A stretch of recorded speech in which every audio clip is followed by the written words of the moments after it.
Alright, hello everybody, welcome to the You Like That podcast. My name is Jack, I am one half of the You Like That podcast and I forgot how to clap. That's completely fine, but my name is Adam, I'm the other half of the You Like That podcast, but it has been a bit since you have introed the clap, so... That's very true. Been a rough ride for you, I'm gonna give it to you.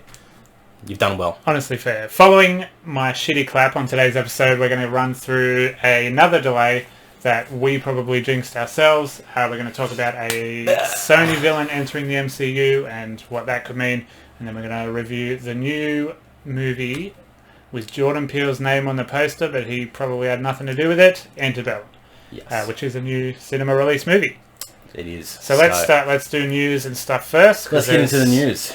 Start us off with the big delay. There's a big chunk of talking to do. Yeah. And then it's sort of like last week, and then the reviews is kind of like, yeah, we'll talk about I like this format, minutes. though. I like this. We're putting in a bit more for it. I'm happy with what we're moving with on this. So yeah, so if that sounds like it's up your alley, just subscribe, you know.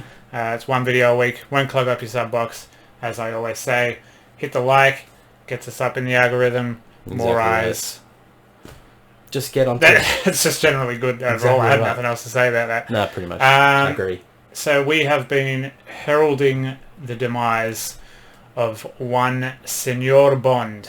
Yes. No Time to Die has been delayed again till April next year. Easter weekend next year. It is October. It's not coming out till April next year.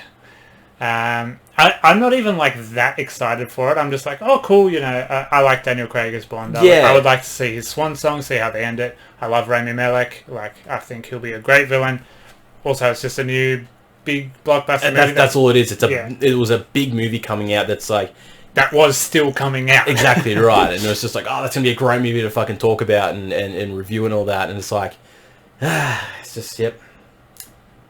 We shouldn't have. And every week we joked about it, and we was like, "Well, yeah, you know, still got No Time to Die in November," but now we do not. Yeah, we fucked that for ourselves. So, honestly, we should just stop reporting on these. Like, nothing is fucking coming. Nothing is coming out. The only things that are coming out now are just art stuff, like the Antebellum. Art stuff, and I don't know about you. The trailers I saw at the start of this were fucking whack.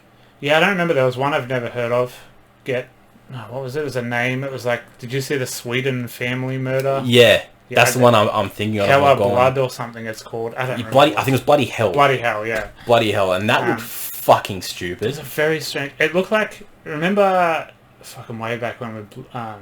Follow Me, we saw that weird New Zealand crime trailer, and it didn't come out here. I have a feeling it just accidentally got onto the file. They might have just like... zipped it and been like, ooh, that's not supposed to be here. Yeah. We'll just slide that under the rug. No one will notice. Yeah, and then I don't even remember what else I saw. I think the only other one was the trailer for June. Yeah, it was a shortened one as well. Yeah, which is sort of like the only, you know, big shot movie that we sort of saw. And then I think the other trailer was fucking something stupid, small again. That was just some arty bullshit. The problem is, Tenet was the yardstick, and this is I'm not making this up. Tenet was the yardstick.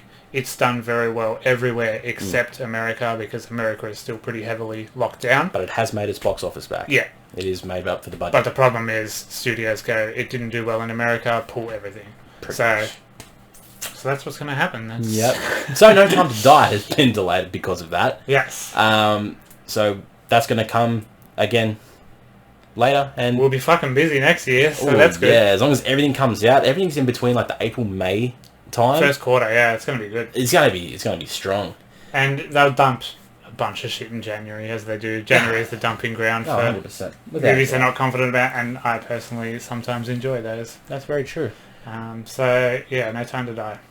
Delayed. Not coming. Moving on to some more exciting news. Yes, there's probably heaps more news, but I am chomping at the bit to talk about this because boy, do I have feelings about it. Yep. Yes, we do. Jamie Foxx recently revealed that his controversial portrayal of Electro in the Amazing Spider-Man 2. Go back and watch our Spider-Man episode. We don't really talk about the movie. We kind of make up what it was like in the writer's room. It'd be fucked to watch it again. But we did touch on it. Yeah. Sort of. Just basically explained how shit Electro was. He will be in Spider-Man 3. The third Spider-Man 3 because they've... Yes, so next MCU... The second Spider-Man 3 because the Amazing... number 3. Exactly right. So he's hitting the MCU. A Sony character hitting the MCU definitively. Same actor. Yep. He reckons it won't look the same. He did come and say, "Yeah, on the MCU, and I promise I won't be blue." Yeah. The problem with me being a host of this podcast is I don't remember how The Amazing Spider-Man 2 ended. Did he die? Obviously not. I don't believe so. So, the obvious theory is the Doctor Strange sequel has a subtitle. Yes. Multiverse of Madness. That first word is very, very important. Multiverse. Marvel are doing it, and I'm very fucking happy about it. So I think he'll be in it for about 18 seconds. Like, I don't know, Tom Holland will accidentally trip and stumble into the Garfield-averse. Yeah. And be like, who the fuck are you? And then Electro will be like, bangarang. And then he'll just die somehow. Yeah. And then, like, it'll be like, he'll go through a bunch of universes. There's universes. definitely an option that it Doctor can be. Strange will be pulling the strings, being like, trying to save him or something, I reckon. Yeah. And he'll be fucking up, like, not fucking up, but being like, oh, that's the wrong one, that's the wrong one.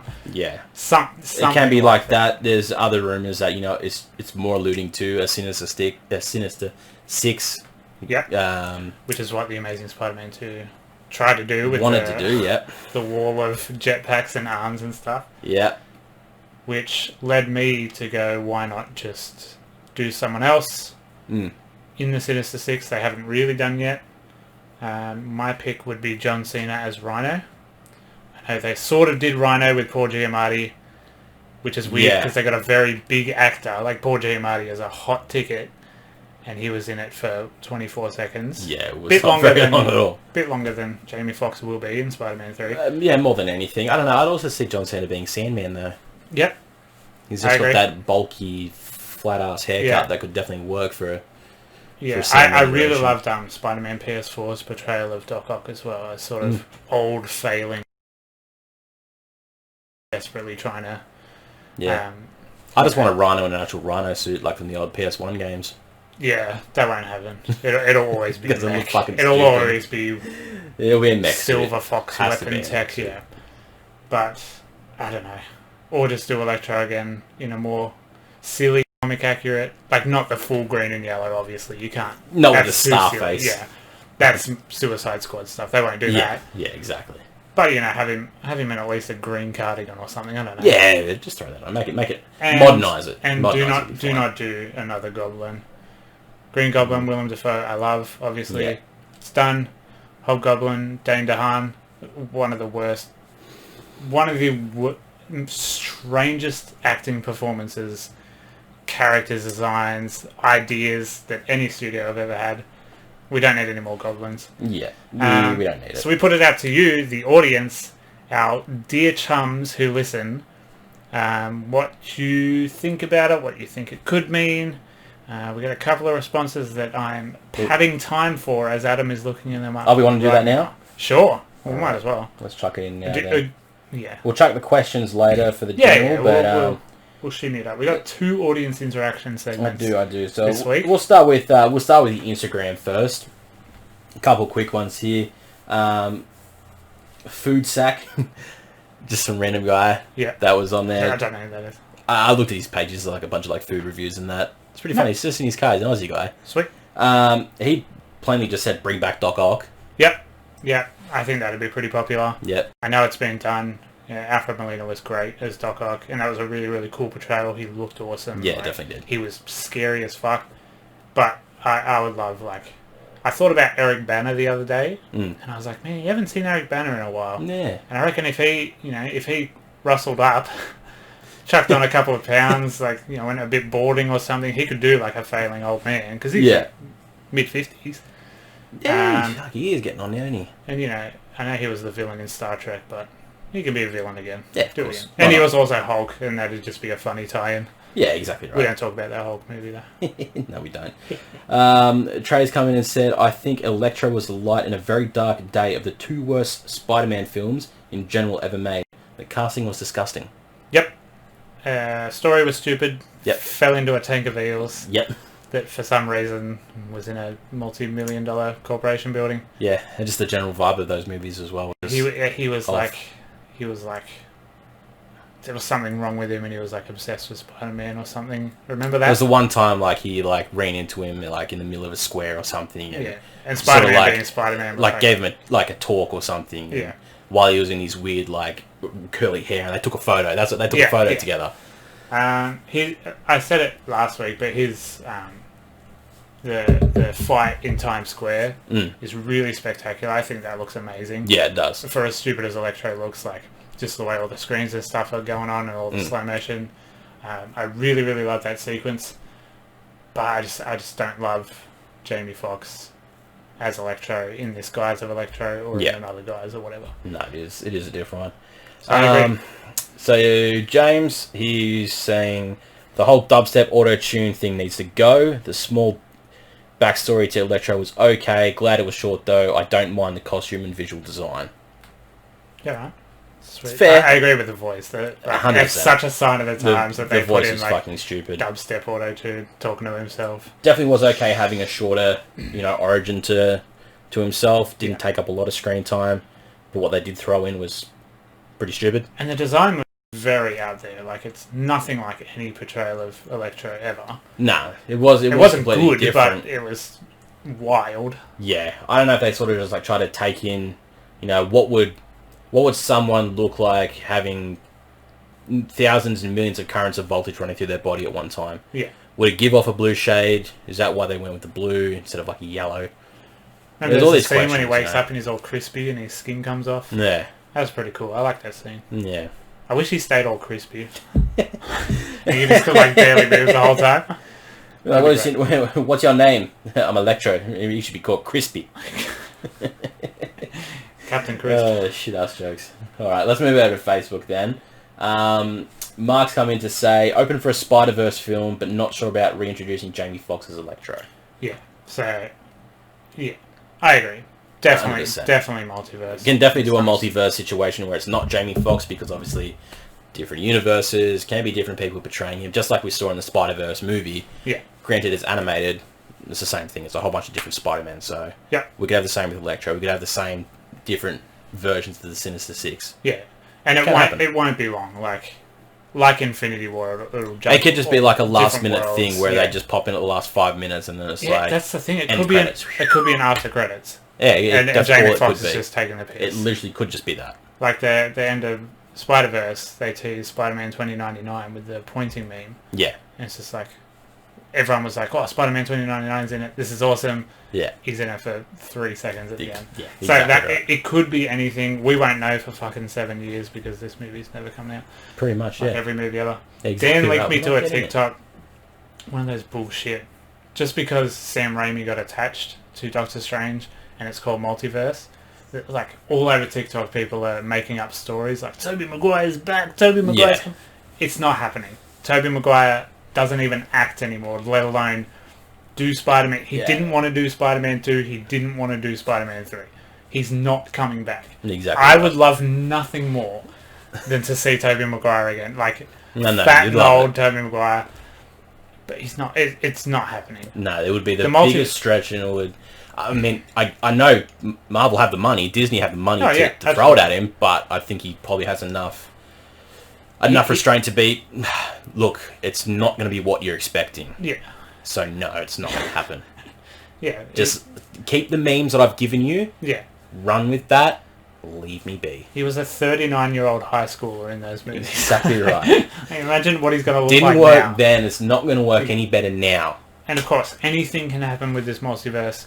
But you have to remember, Sam Raimi came into a finished film mostly. Yeah. Script-wise, like visual-wise, probably. Yeah. Sam Raimi will throw a little bit of. Yeah, he probably has the more chance now since the COVID shit happened. Maybe he's had the more time for them to sort of reflect and be like, maybe we can change the script up, maybe we can change more, and Sam Raimi can be like, I can make it more mine. But the problem with that is he's a Disney Marvel movie he's stepping onto. We saw what happened with Edgar Wright. Yep. Edgar Wright went, hey, I want to make a weird movie, and Disney were like, you don't want to make Iron Man 1 again? get the fuck out. And then Ant-Man came along and it was Iron Man 1 again. It's a terrible, terrible movie. So yeah. But Ant-Man 2 was pretty decent. It was better. It's bad. Shut up, it was better. All right. Sequel's even worse. So I want to hit with this one real quick. Emma came in with just saying "bring back," and then she inserted the GIF of Willem Dafoe going, "You know, I'm somewhat of a scientist myself."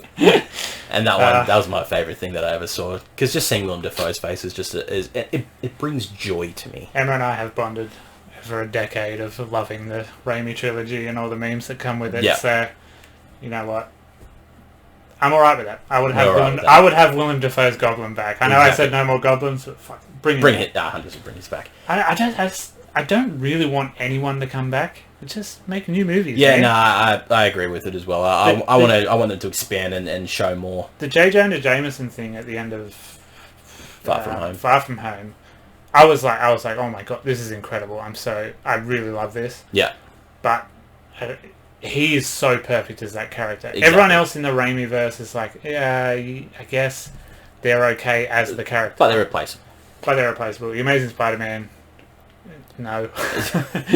No one did good there, except for maybe Emma Stone. Yeah, just make new stuff. Yeah, just make it all new. Your boy Connor's come in just to quickly say Jamie Foxx redemption arc incoming, and I know that hit you really well. Connor loves those movies, and it's a big point. Connor is my housemate. It's a big point of contention in our house. Is that he very much enjoys the two Amazing movies. I do not. Connor. First one, not as shit as I remembered it, but still pretty average. Exactly. It's lower on the scale, but number 2 is definitely at the bottom of every scale. But after all of this, all it's done is make me more excited than I already was for the Doctor Strange sequel. I know Doctor Strange 1 was Iron Man 1 again, but it was one of the best ones, I reckon. Yeah, it was brilliant. I love Doctor Strange. So. It was a really good movie. Even Brooke loved that. Yeah, I fucking love Doctor Strange. No matter what the ties are to the wider universe, no matter how much of a sequel it is, I just want more Doctor Strange. Especially revisiting Infinity War. Yeah. Like, I forgot how much he was in it. Yeah, exactly. And I was just like, I like this so much more now because just of how much, especially Benedict... Him. Benedict Cumberbatch. Thank you. Brumplestimpy Croppleblobber. He is so perfect as Doctor Strange. Like, talk about casting. Holy shit. Yeah, he's good.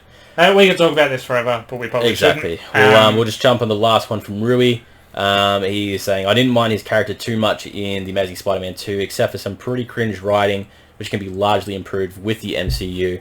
Plus, this introduces a possibility for a Spider-Verse film or arc. So, most people are on the sense of a Spider-Verse film isn't coming, or some sort of arc to tie them all in with each other. So, I think a lot of people are on the same page of knowing where this will be going, and it will be a surprise if a Spider-Verse doesn't arise in this next film. Because they did touch on it in Far From Home. The whole thing in the trailer was, there's a multiverse, and then it was like, it's just not a cameras, thing.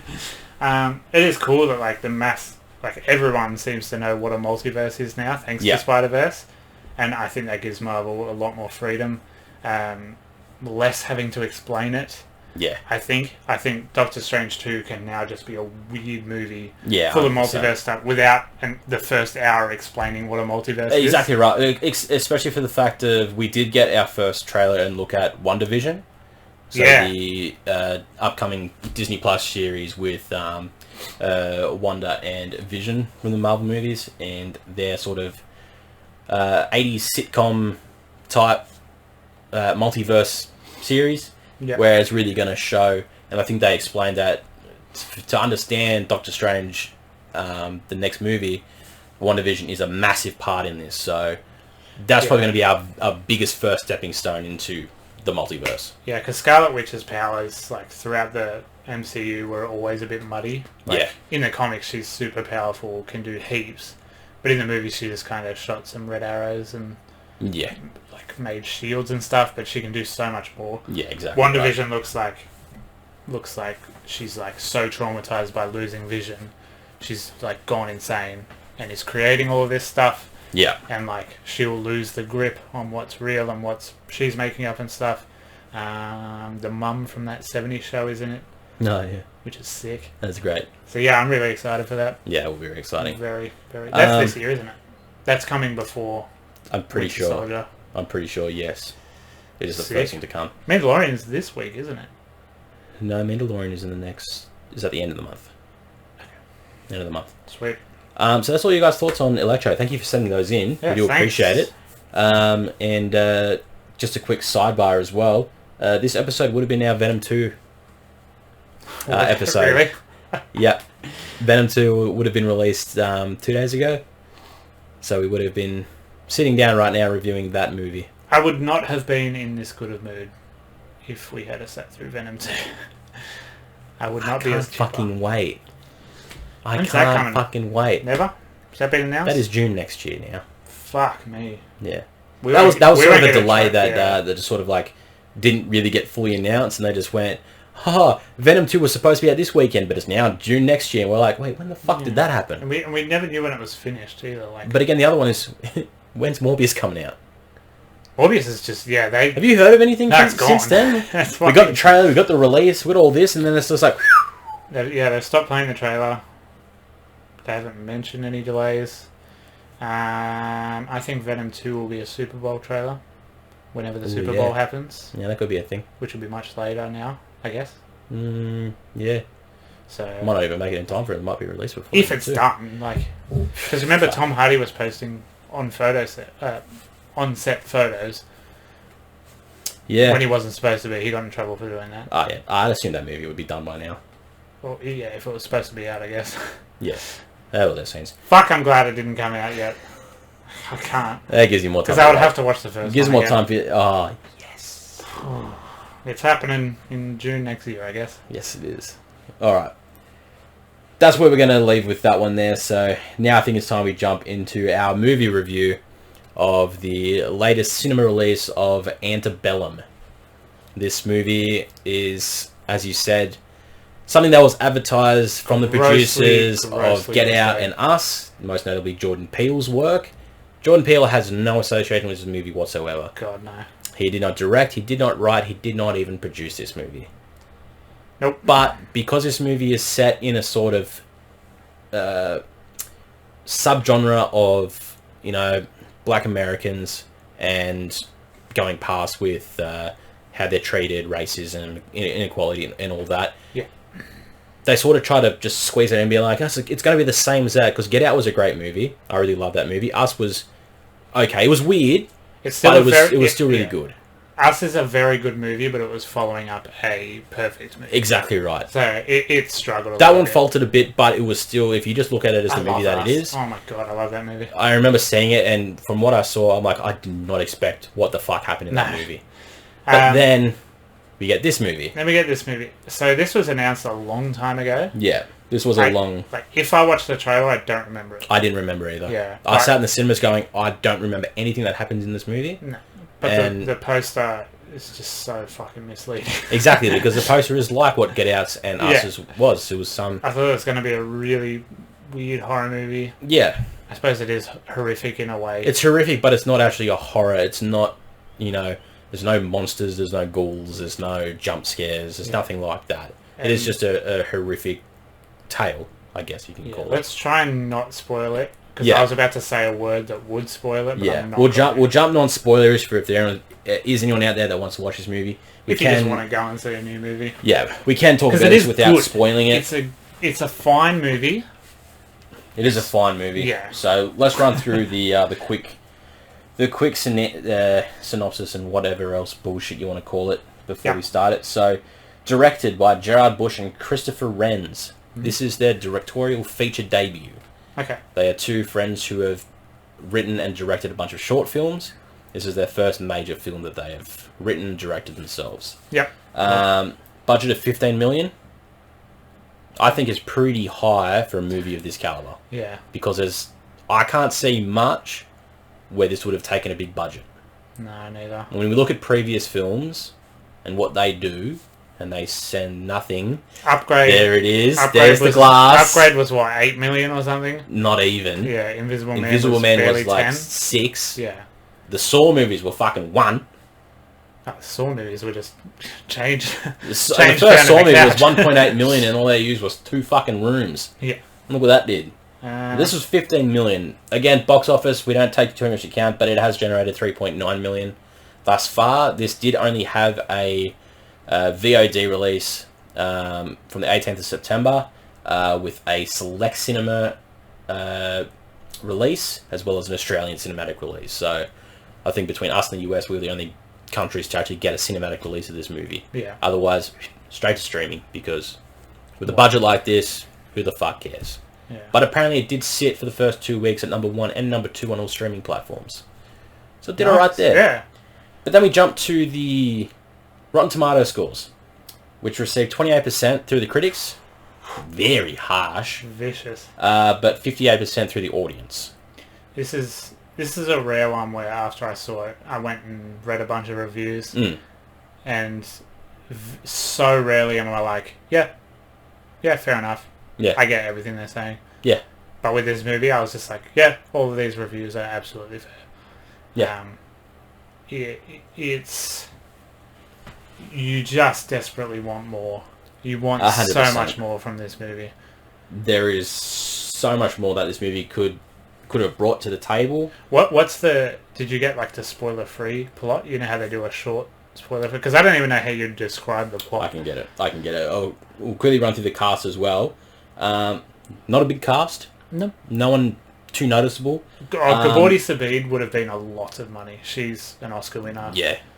You would know her from American Horror Story. You know her She was from in Precious. Precious. She was amazing. Precious. She is fucking astonishing. She is only movie. sort of like a side extra piece in this. She's only in a couple scenes. Nothing massive. But God, when she's in it, she's funny. Just glued to her. She's she really is funny. so electric. She is awesome, man. She does really well. So this movie is led by Janelle Monáe. Or Janelle Monáe. I know that name, but I don't know why. Well, she's a solo musician. She's Grammy nominated and winning solo artist.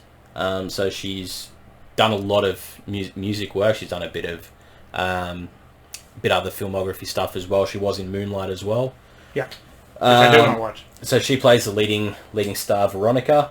Then you have Eric Lang, who is Blake Denton / him. He's a big TV star guy. He's done like Narcos. Victorious was one of his bigger ones. He's just done a lot of sort of one-off episodes here and there. Yep. He's got a really deep Western American voice, so he suits that, sort of like weird cop or just redneck type of guy. Yep. Jenna Malone, who is Elizabeth, the white woman in this. Most notably, she was in The Hunger Games. Early work, she was in Donnie Darko. And Jack Huston, who's Captain Jasper. He's just been in American Hustle. He was Ben-Hur as well. So... God, he's a creep in this movie, isn't he? Yeah, everyone's a fucking creep in this movie. So there's not a massive cast in this.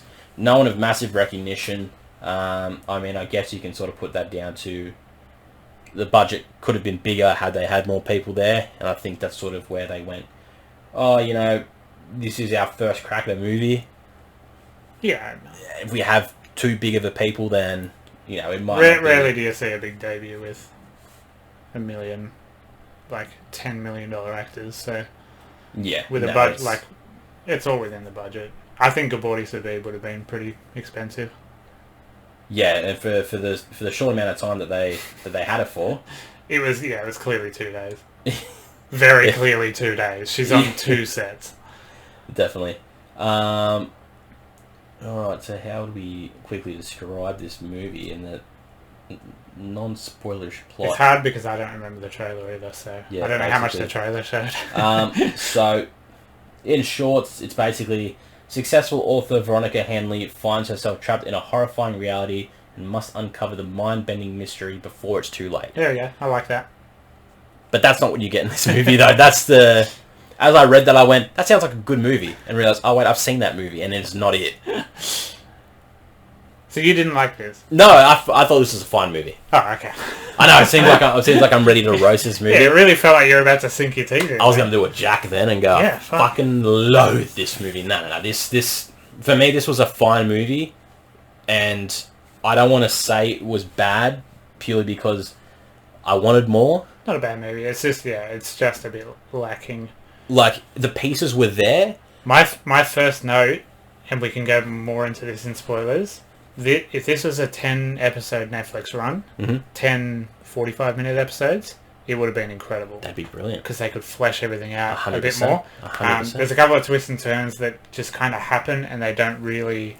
They don't expand on them. They do explain it, but it's sort of explained in a sign or something. It's just like... It's very, very thrown under the rug type. So there's good guys and bad guys in this movie. I think you could have done an episode with the bad guys, like setting up everything, like all of this stuff, and then the good guys, you get to know them a bit more, so you care a bit more about the situation. The situation that they're in, we'll go more into it, is really horrific, and we're two white blokes, so we can't throw too many, how horrific is it? Because I imagine for people of colour, it's unspeakably horrific. Yeah, exactly. But you just need more time to be more worried, more stressed. Like, if this is a horror movie or a suspense movie, it needs a bit more time. I messaged you, and it was like, it's such a short movie. Yeah, and that's it. I told you, just give me one quick one-word review before we actually do the review, and you just said underwhelming. Yeah. And after I saw it, completely fair. Yeah. That's exactly how I thought of it. Definitely a shorter movie, just under 2 hours. So it's not feeling like a long time, even though the sort of pacing of the movie is very weird, considering the first half of the movie is set where it is. There's a couple of time jumps. There's time jumps which makes the first reveal into the twist, the way that's shot and done, I was like, holy fuck, that is incredible. And I was just like, what is happening now? Where is this going? Yeah. And then they kind of do nothing with it. Yeah, then it just kind of went on. You're like, rats. But there's some time jumping moments here, and it works, but then it doesn't work because it's not explaining enough, and it just sort of goes, just go with it. It will make it easy for you to try and the downfall. Get what's happening here. Listen to me every single week. This movie's too long. I'm too old and fat to watch a long movie. This movie, it just needed so, because I'm so interested and intrigued in the whole situation. Yeah. The society, like, that set it all up and stuff. I'm just like, man, I really want to see that in a cool, stylish Netflix series. Yeah. Not a barely 2 hour movie. Yeah. It's just not enough. So but it is good. Like, it looks gorgeous. That first opening shot goes for about that's like 12 minutes of one single shot, and that's where I got very interested from it. I'm like, this is shot really well because it's showing a lot just in the background of what's happening right now, and they skip a lot of exposition by doing that. Yeah, and it's just like a subtle soundtrack. It's very sort of like ominous in a way, and it's just slowly panning through. But I like the way that they did the camera work, where it didn't seem like it was on a dolly. Yeah. It seemed like it was someone walking with the camera, so it had a like up and down bounce to it. Yeah, we're big pushers of show don't tell. Yeah, and this movie is just. If people ask me what I mean by that, I would just say the opening shot of this movie. It's incredible. 100%, because you see almost every character. Like, yeah, you learn a lot from. You learn a lot about this movie from this intro, and where it's sort of going to lead to until it doesn't, and it twists. Yeah, it's a cool misleading. It is very misleading, especially if you don't watch the trailer. And when that first twist comes, when they're in that bed scene, and I went, the fuck is happening right now? And then realized, this must be the adrenaline you have from that twist. You're like, this could go anywhere, and I can't wait. Like, what is happening? Is it supernatural? Is it nightmares? Like, whatever. But more of that in spoilers. The like, if we talk about the main premise of the movie, is basically it seems to be set in the American Civil War time. The Confederates owning this plantation, which obviously back in those days was when slave labor was a massive deal. All the white people in the American colonization would just have these African Americans as their slaves picking cotton. But not only is it a plantation, it's a what do they call it? Correctional. So it's like criminals, like prison essentially, but they're working out in the fields. Yeah. So they get treated pretty fucking badly. Exactly right. The men are just doing more labour work. The women are either hanging out laundry and serving as just someone to fuck for the men to come back to.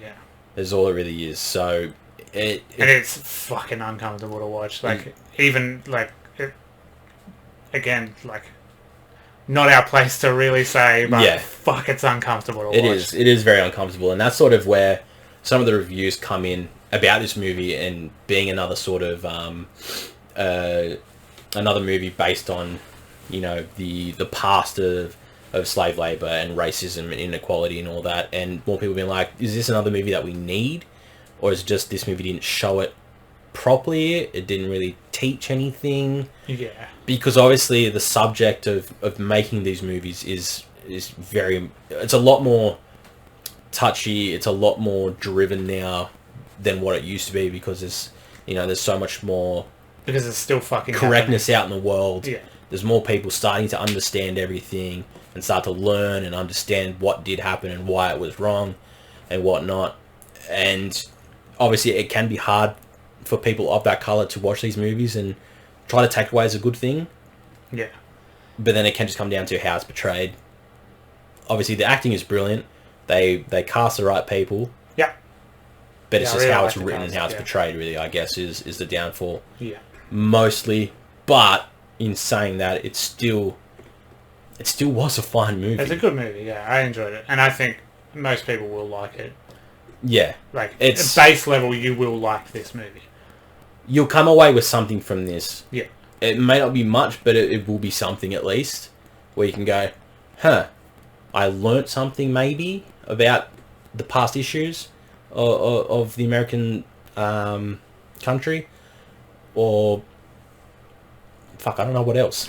But there's something else you could fucking take from this movie. Yeah. So, yeah, I don't know. And you can follow it. It does have a beginning, middle, and an end. It does. And the twist isn't like, wait, what? Why? It's not Tenet. Yeah. No, it's much twist, more manageable. Yeah. It's much more manageable. Anyone even half listening will be like, oh, cool. Yeah. That's cool. I wonder where they'll go with this. Yeah, exactly right. So, yeah, I don't know if there's much more to talk about spoiler-free from this. It's too hard to talk about spoiler-free. Without divulging the twist. So, basically, this movie is set in 2 different periods, which is what we'll say spoiler-free wise. You have 3 seconds to turn your car volume down. 3, 2, 1. We're in the spoiler zone.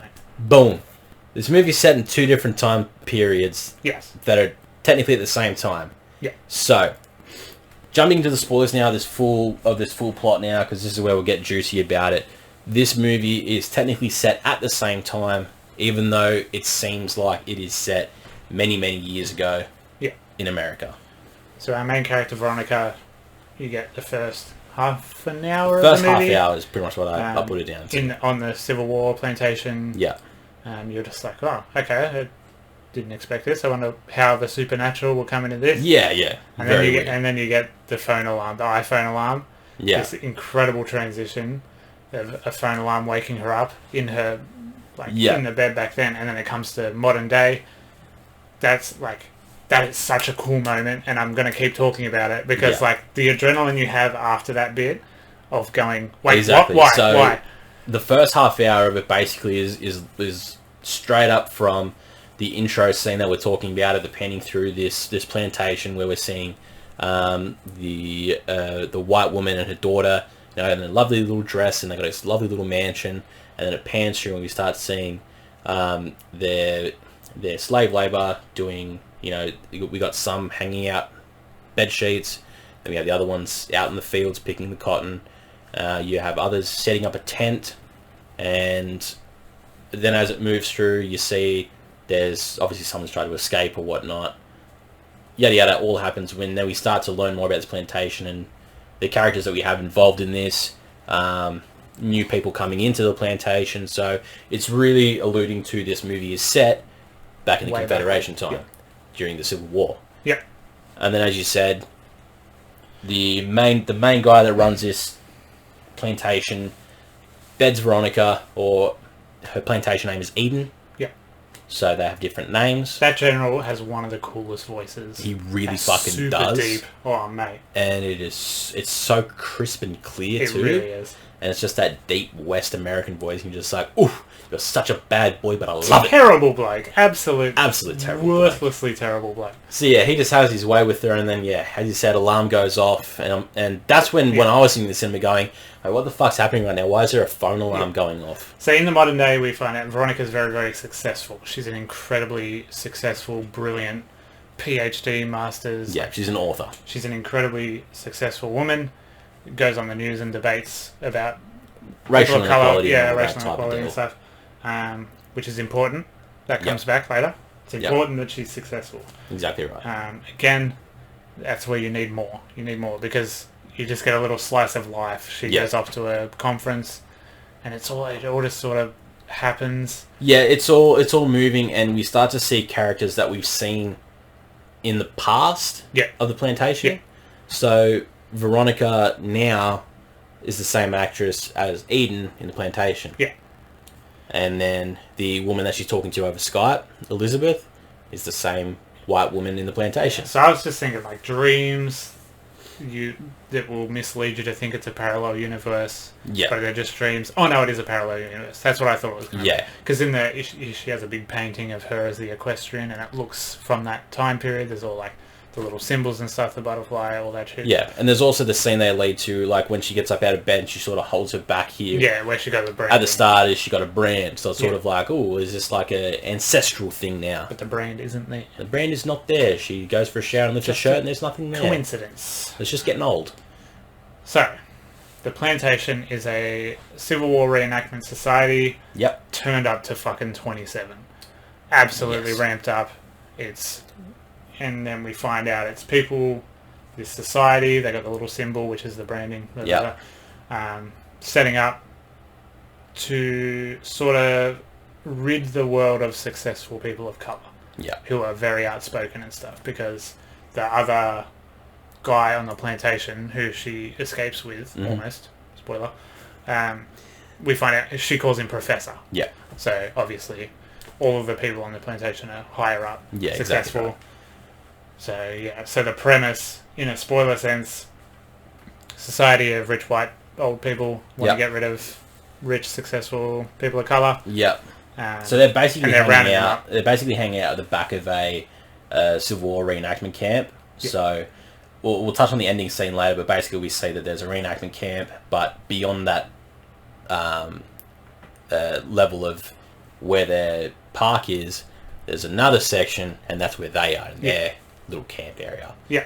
So it's sort of like they're in the reenactment, but they're in the premium. They're like in the OnlyFans edition. Yeah. Like where this is the where real you're shit. allowed to kill and rape and it's horrible full on. stuff. Basically, take it back to exactly how it was back in the day, and make it real. Yeah. So the secret society is not set up at all. You get the logo a bunch, and they flash it, and they show like little. We have cards to get into places, and but not enough. Yeah, and we're like we can pull the strings and that. But it's why? Where are they coming from? Who is it? That's my big thing of this is. And it's not sequel bait. There's no sequel bait at the end. Not at all. So they're not setting up a no Antebellum sort of universe. No, it's not going to happen. And that is the thing. You want to know about this society, who they are, why they're still going. Very interesting premise. 100% it is, because it's one of those... Not wholly original, like Secret Society, whatever, we've seen it. But this particular guys, with these actors and these characters, hell yeah. I love this. I want to see more. How this has kept going and how it's been able to be kept going. All the reviews have said that. Yeah. Because anything with a society, that's the driving force as the villain in a movie. Yeah. You want to know who they are and why they do what they do. Yeah. And you barely get to know why they do what they do. Yeah. Basically, they just don't like black people. Yeah. That's all they went down with. They went, you don't need to know about anything about these guys other than they hate black people. Yeah. And it's just like, are they worried they're coming for their jobs? Are they worried they're going to overthrow? I don't know. Like, it's just not explained. Exactly right. And that is, for me, the biggest letdown of the movie. Yeah, it's so frustrating. Because it is one of those points where you want the expansion on. Yeah. That's one of the points where you go, that's where I need to know more. Especially like Jack Houston, he's disgusting in the plantation. He is so power mad and slimy and gross. But in the modern day, you barely see him. He helps with the kidnap. Yeah, but I was hoping he'd be like a gross waiter or something in the hotel and be like, I don't want to, because I wanted to see more of him doing that because he's so good. Like, but you see him in shadow, sort of putting chloroform over someone. Yeah, and that's it. And there's not much else beyond that. And again, even the kidnapping, it's not set up like the. No, it's the whole Uber bait and switch. Elizabeth, whatever, the plantation owner. Yeah, Elizabeth can get into her hotel room, and she just throws a bit of paper around, It's just like, I want to see them, like, okay, let's follow her, let's see, like, what her moves are, like, and explain why they want her specifically, like, make them more villainous. I understand that on the plantation they're the worst people in the world. They're absolute shame on humanity. Yeah. But in the modern time, they're not really villains. No. They're just kind of like, we're pretending to be an Uber driver. They're just bad people is just all they are. They're just a crazy deranged family. But speaking... And I wanted, like... Jordan Peele would have done this. Like a funny... I know this isn't a funny movie, but a funny scene of them, like, at dinner with their normal family. Yeah, of course. And, like... But they're actually these horrible monsters. Like, they lead these two lives. You know? I want to see more of that. But, again, in the modern time, the villains are... not in it. Yeah. So speaking of when we get these villains and actually they're part of this plantation, so that's when we get probably the next best cut of this movie is when she does get kidnapped and then the phone alarm goes off again and it goes back to the plantation and it sort of cuts the exact same way it cut out. Like that as well. That's good. Yeah. That's good filming right there. That's good cinema. It's really cool. And then then it's just back to the plantation and going, okay, they're in the now. Yeah. They're kidnapped, they're now at some big elaborate thing. But you don't know much else about it other than the fact that, okay, they're just now trying to escape. There's a really, really cool little Easter egg I noticed. Not an Easter egg, but like very early in the movie, you get a hint that it's in the modern time. The guy, the professor, calls Jack Houston a cracker. Yeah. Which is a modern word. Yeah, it's very... And I did not even think of it until they mentioned the modern time. I was just like, that's really cool. Like, in terms of writing, that's really cool. That's showing you the elephant before the curtain, Like, it's really, really cool. Yeah. He does really good acting as well, the professor as well. He's great. So you don't know much about him, but when he dies... No, well, his... he's so heartbroken. His wife dies in the first opening of this movie anyway. Yeah. And they have a bit of a burner's shed where... It's a bit Midsummer, isn't it? Yeah, they burn off all the people that they just kill because they aren't behaving properly. Yeah. And they have to get rid of the evidence, obviously. So she has a nice gold little necklace, and he's been instructed to go there and clean it out, and he goes there and sees the ashes and then sees her gold necklace in there, and he just has this really tender, screaming moment. He rips his whole fucking shirt off and just, falls down wailing. And that's horror. That's... By definition, that is horror. Not 100%. Not what we were expecting, but it is so horrific. The fact that, this society, you're not coming back. Yeah, exactly. No matter what, you're not coming back. You're forced to live this torturous life, or you get fucking chucked in the oven. Horrible, horrible, scary, terrifying. Yeah. Not quite what the poster not quite.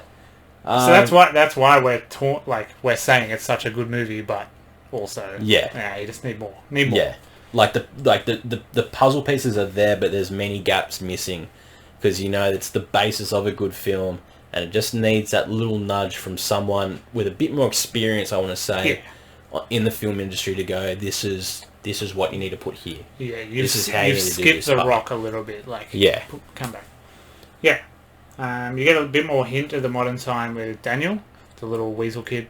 Yeah. He gets a woman, and then he's really shy, and he's sort of flirting like a awkward modern Tinder kid would flirt. Because they say, you're going to go and you're going to fuck this chick. You go wait for him in the cabin and he'll come and... And he's looking at his feet and shuffling. He's like, you are really pretty. And and then just snaps and then just starts fucking hitting him. What the fuck you talking Obviously he's also... But he gets his comeuppance with an axe in the face. Yeah. Beautiful. Yep. How does she escape? She gets the phone. Yeah, so she's basically been training as well to try and escape again in learning the creak patterns of the floorboards and rubbing Vaseline or some sort of creamy substance into the door hinges, because obviously this is hand-built cabins and that. Nothing's going to be perfectly flawless, to plan for this escape. And then, we hear the phone going off and learn that it is actually the main general of the camp who's got his cell phone on his horse. Yeah. And it's 3 a.m. and it's sort of talking about... I don't want to see this guy flaunting that little fucking kid on the TV anymore. Finding about this chick, I'll sort it out, whatever the fuck else. Yeah. Obviously explaining that he's,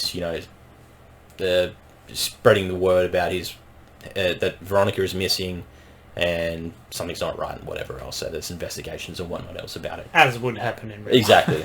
So then it's the whole, modern day escape now. I've got to try and find reception and call the cops and send a pin of my location, and then everything will be hunky-dory. And then the real problem with this movie comes along with the ending. Yeah. Because talk about a short movie with not enough plot. God, that ending is such a waste of time. There's a big horse chase through the forest. Well, just before that, so she does end up killing the main general, Blake Denton, or whatever the fuck. Kind of kills them all. Kills them all. Kills kills the other guy, and just burns them in the whole fucking barn or little burn shed that they've got. I got swept up in that shot too as she's walking out. It's so heroic. I was like, this chick, she is she's fucking got the torch badass. She's wearing one of the Confederate jackets. And the scores all like swelling and stuff. Yeah. I was like, that was awesome. That's a great shot. Yeah, so then we get the horse chase then through the forest and the escape of this. Getting chased by Elizabeth, the main white woman. Jeez, that's weird. It is a very weird, because then they start shooting guns that seem a little bit too modern than what they would have had. And there's a lot of like hiding and misdirection and the villain sort of talking out. It's the whole cat and mouse villain game. She gets a pretty grisly death. I love it that. is. I did enjoy that. She gets a very grisly death. She got fucked up. And then there's about 4 minutes of slow-mo running through a reenactment. Running through a real reenactment. Which is where you learn that there is levels to the reenact. Because the reenactors at the front clearly don't know what's going on back there. Because they're just like, hey, we're having fun. Because she does cross a line where it says then no trespassing. Yeah. After that, no phones, no nothing. So obviously these people are going to go, I wonder what's behind here. Yeah. Because it is a fair bit out from that reenactment camp, because she's riding for a fucking long time until they reach that point. I hated that showdown at the end. But I love the payoff of her death because it's very satisfying. But the horse chase and stuff, I was just like, you are pinching pennies where you shouldn't be pinching pennies. I think you put it in the wrong bucket, so to speak. But so could have just done a little bit more. Not even a more climactic ending. Just like, I'm fine with her escaping on a horse and lynching Elizabeth. But you didn't need all the chase and misdirecting and all that leading up to it.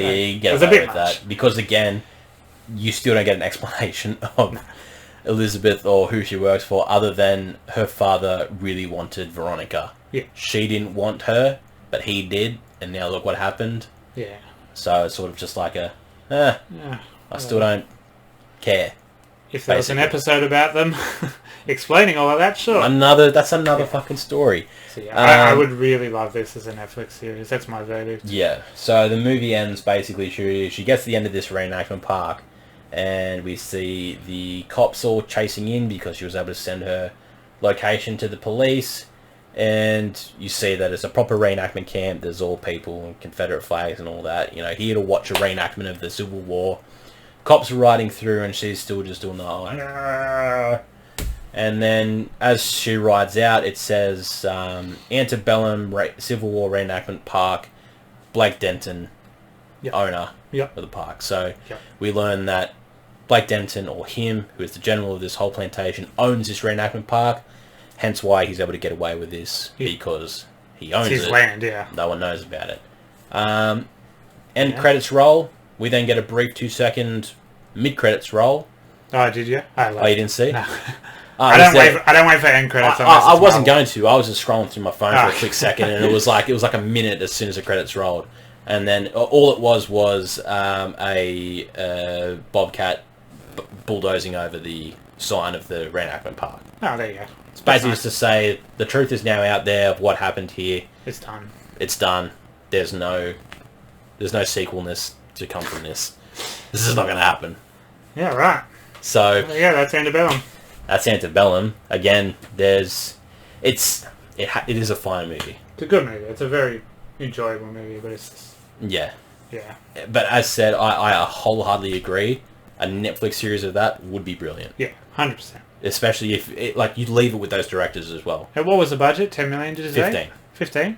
Fuck it, you get a series for 15 million. That's very easy for Netflix. Easy. Netflix, Look at the TV shows they pump out. They pump out full sci-fi shows. Netflix made the fucking Defenders. They'll make anything. They made all those Marvel movies. Ugh.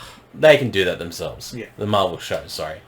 Maybe if it gets a bit of traction, maybe we'll see something more, but I doubt it. Yeah. I think in the future, Lionsgate or whoever did the marketing for this needs to not go from the producers of Get Out and Us.